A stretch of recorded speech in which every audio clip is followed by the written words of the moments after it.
నిజంగా రాజా సాబ్ చూసి వచ్చిన థియేటర్ లో నిజంగా అరాచకం బ్రో. నిజం ప్రభాసనం చూస్తుంటే వింటేజ్ ప్రభాసనం చూస్తున్నా. ఇంకొకటి ఏంటంటే అరుంధతికి అమ్మ మొగుడు, కాంచనకి తాతని, ప్రతి దాని ఇండియాలో ఏ హర్రర్ మూవీకి అయినా సరే ప్రభాసన చెక్ పెట్టబోతున్నాడు, రికార్డులు సృష్టించబోతున్నాడు.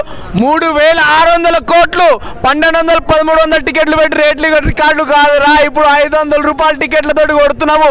3000 కోట్లు కొడుతున్నా. దమ్ముంటే ఆపండి ప్రభాస్ని అంటున్నా భయ్య. నేనైతే పుష్ప రికార్డు కొడుతుందా బ్రో? డెఫినెట్ కొడుతుంది బ్రో. పుష్ప రికార్డు అంటే వెళ్ళిపోద్ది. 1200 రూపాయలు పెట్టి పుష్ప రికార్డులు పెట్టడైంది బ్రో. బాహుబలి రికార్డులు కొట్టిందని చెప్పడైంది బ్రో. మా రాజాసాబ్ కొడుతుంది బ్రో పుష్ప రికార్డు అని. ఊచకోత థియేటర్ అరాచకం. థియేటర్ చూసారా?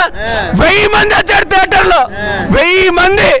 ఆ 1000 మంది సునామీలో ప్రభాస్ అన్న భయపడుతుంటే ఊచకోత. ప్రభాస్ అన్న వింటేజ్ చూస్తుంటారు. అరుంధతి, కాంచన, ఇందులో శ్రీ ఏ మూవీ పనికి రాదు. తొడగొట్టి చెప్తున్నాం, ప్రభాస్ అన్న రికార్డు బ్రేక్ చేయబోతున్నాడు మళ్ళీ రాజాసాబ్ తోటి అంటాం.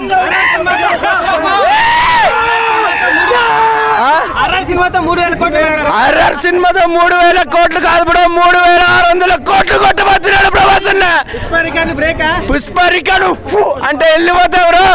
మా ఓడి 150 రూపాయలు 3000 కోట్లు, మీ ఓడి 1200 పెడతాడు. అది కాదు 150 రూపాయలు 1000 మందిని ఇచ్చారు మన. ఇది ప్రభాస్ అన్న రేంజ్, ఇది ప్రభాస్ అన్న కట్అవుట్.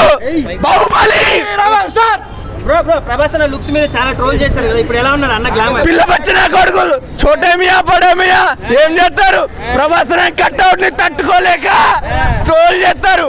ప్రభాస్ అన్న చూడు లొంగి కట్టు, అరే ఖర్చు పట్టుకొని కొట్టిండు ఫైట్.